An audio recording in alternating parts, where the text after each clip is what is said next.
let's do some more non-homogeneous equations. So let's take the same problem, but we'll change the right-hand side, because I think you know how to solve essentially the homogeneous version. So same problem as we did in the last video, the second derivative of y minus 3 times the first derivative of y minus 4 times the function. And now in the last example, we had the non-homogeneous part was 3e to the 2x, but we're tired of dealing with exponent functions, so let's make it a trigonometric function. So let's say it equals 2 sine of x. So the first step you do is what we've been doing is you take the character, you essentially solve the homogeneous equation. So this left-hand side is equal to 0. You do that by getting the characteristic equation, r squared minus 3r minus 4 is equal to 0. You get the solutions, r is equal to 4, r is equal to minus 1, and then you get that general solution. And we did this in the last video.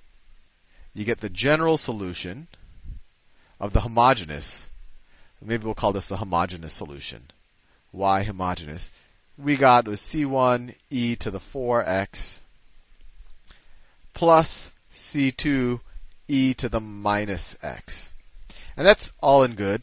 But in order to get the general solution of this non-homogeneous equation, I have to take the solution of the homogeneous equation, if this were equal to 0, and then add that to a particular solution that satisfies this equation. That satisfies that when you take the second derivative, minus 3 times the first, minus 4 times the function, I actually get 2 sine of x.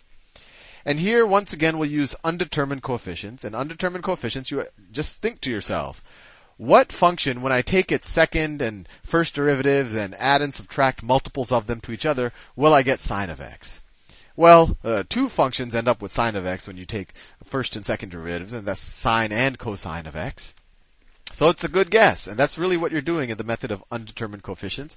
You take a guess of a particular solution, and then you solve for the undetermined coefficients. So let's say that our guess is y is equal to, I don't know, some coefficient times sine of x.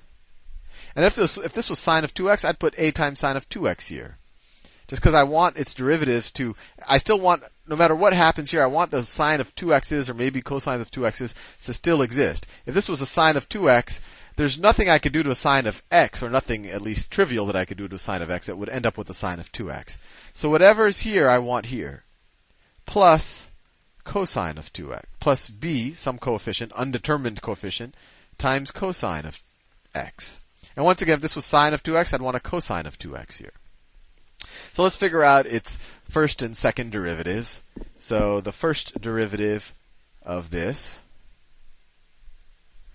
y prime, is equal to a cosine of x. Cosine derivative is minus sine, so minus b sine of x. And then the second derivative, I'll write down here.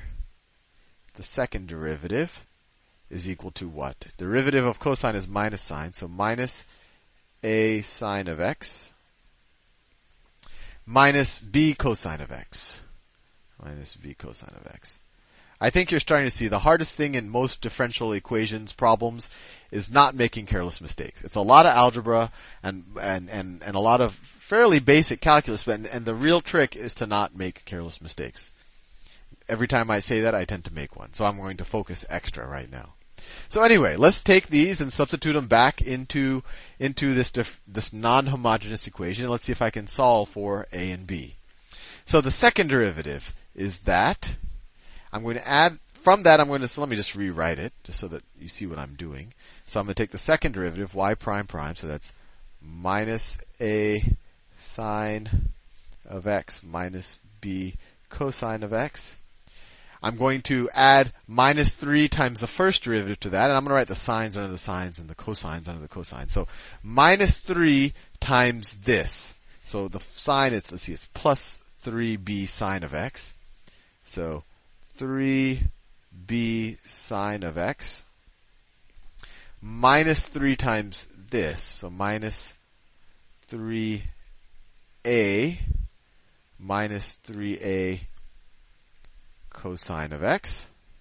And then minus 4 times our original function. So minus 4a sine of x. right? Minus 4 times that. Minus 4 times this. Minus 4b cosine of x.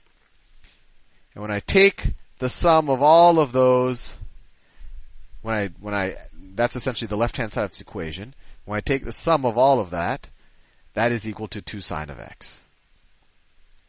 I could have written them out in a line, but it would have just been more confusing. And now this makes it easy to add up the sine of x's and the cosine of x's. So if I add up all the coefficients on the sine of x, I get minus a plus 3b minus 4a. So that looks like minus 5a plus 3b sine of x. Plus, and now what are the coefficients here? What are all the coefficients here? I have minus b, and then I have another minus 4b, so minus 5b, and then minus 3a. So minus 3a minus 5b, ran out of space, cosine of x. This is the cosine of x should go right here.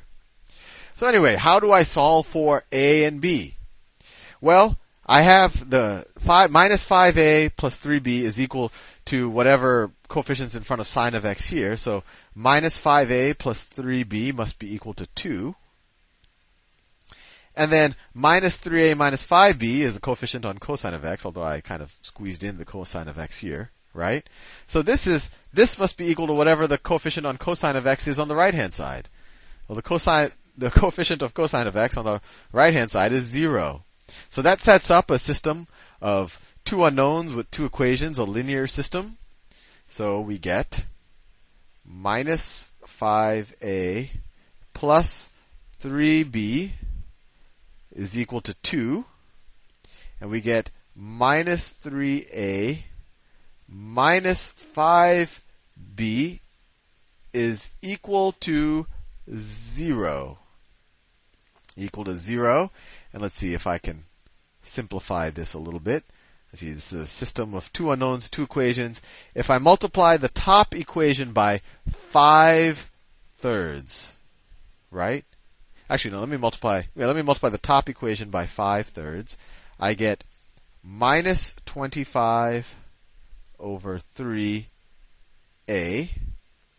plus 5b is equal to 5/3 times this.